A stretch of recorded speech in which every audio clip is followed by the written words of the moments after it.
CL Himachali news देख रहे हो आप।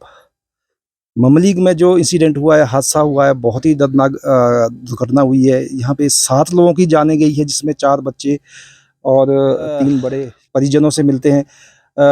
कैसे रही दुर्घटना, किस तरह से हुई और इनके वो कौन-कौन लगते थे? तो आइए इनसे बात करते हैं। आपका नाम बताएँ जी अपना? रतिराम। कितने आपके उसमें परिवारजन जो कितने थे? कौन-कौन बच्चे थे जो उसमें? एक हरनाम सिंह है, उसकी बहू है, उसका एक बेटा है, एक बेटी है। एक मेरा दामाद है, एक बेटी है, उनका बेटा है, बेटी है।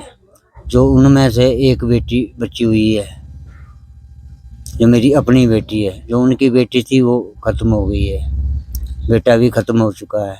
जिस वक्त ये मंजर हुआ वो क्या आपकी आंखों के सामने हुआ? क्या उस वक्त क्या हुआ, क्या देखा आपने? उस वक्त कुछ भी नहीं देखा। उस वक्त एक धमाका जैसा हुआ और सारा मकान मेरे ऊपर आ गया। उसके बाद मैंने आवाज़ लगाई अपने दामाद को, भाई ज्वाइन जी उठो। वो नहीं उठ पाए, उनके ऊपर भी गिर गया होगा। उसने को मेरा बेटा उठा, उसने उसको मैंने बोला दरवाज़ा तोड़ दे, मेरे को निकाल दे। दरवाज़ा तोड़ के मुझे बाहर निकाला। उसके बाद मैं फ़ोन लगा करने, मेरे से फ़ोन भी नहीं हो पाए। इसने फ़ोन भी किए, गांव के लोग भी इकट्ठे किए। उसके बाद मैं भी ऐसे हो गया, भाई अपने से बाहर हो गया। भाई अब सोचता रहा भाई मैं अब क्या करूं, क्या ना करूं। अब बहुत ही दुखद उसी मकान दुर्घटना। में थे सब। उसमें बीच में एक 2 कमरे पार को, 2 कमरे बाहर को। एक परले कमरे में थे, हम वारले कमरे में थे। तो इनके कमरे के लिए कोई मिट्टी नहीं आई। जो हमारी साइड आई, जो भी मिट्टी आई, पत्थर जो चदरे आई, वो हमारी तरफ साइड आई।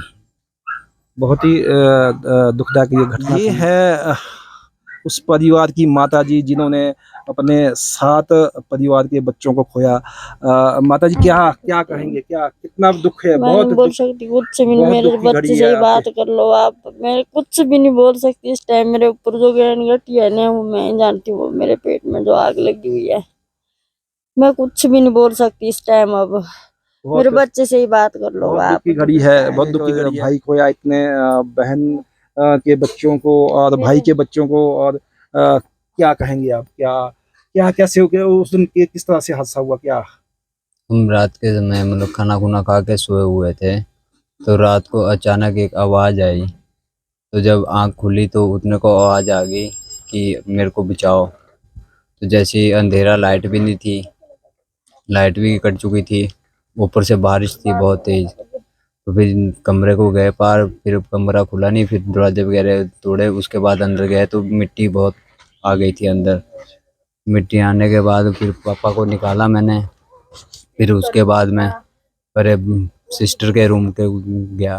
फिर सिस्टर को आवाज़ मारी थी, उसके रूम में भी बहुत मिट्टी आ चुकी थी। उसके रूम में का मतलब पता भी नहीं लग रहा था कि किस कहाँ जैसे है वो, उसका तो कोई पता नहीं, सिर्फ आवाज़ सुनाई दे रही थी उसकी कि हाँ यहाँ जैसे है। बाकी फिर मैंने उसके बाद उसको आवाज़ लगा के बोला कि तू ठीक है? हाँ भाई मैं ठीक हूँ। तो उसके बाद मैं ब्रदर के पास गया जाने के लिए, ऊपर दूसरे मकान के पास दौड़ा।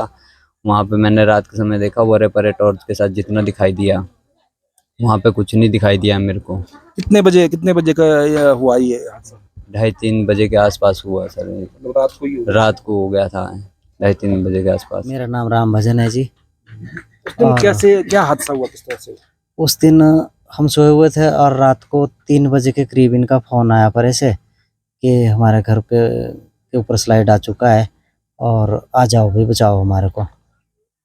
छोटी बहू ने फ़ोन किया, फिर मैंने अपने भतीजे को फ़ोन किया, उसका स्विच ऑफ आया। फिर उसकी घरवाली को फ़ोन किया, उस पर बेल तो जा रही थी लेकिन उठाया किसी ने नहीं।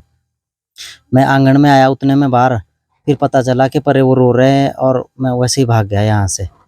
और जैसे ही मैं वहाँ पहुँचा तो मैंने वहाँ जाके देखा कि वहाँ तो पूरा पहाड़ घर के ऊपर आ चुका था।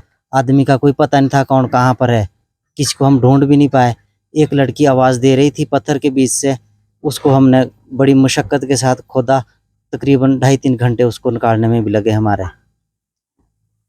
और उस टाइम भी ऊपर से मलबा आ रहा था, लेकिन कोशिश हमने पूरी की उसको निकालने की। तो एक को तो हम निकाल पाए, लेकिन और को हम नहीं निकाल पाए।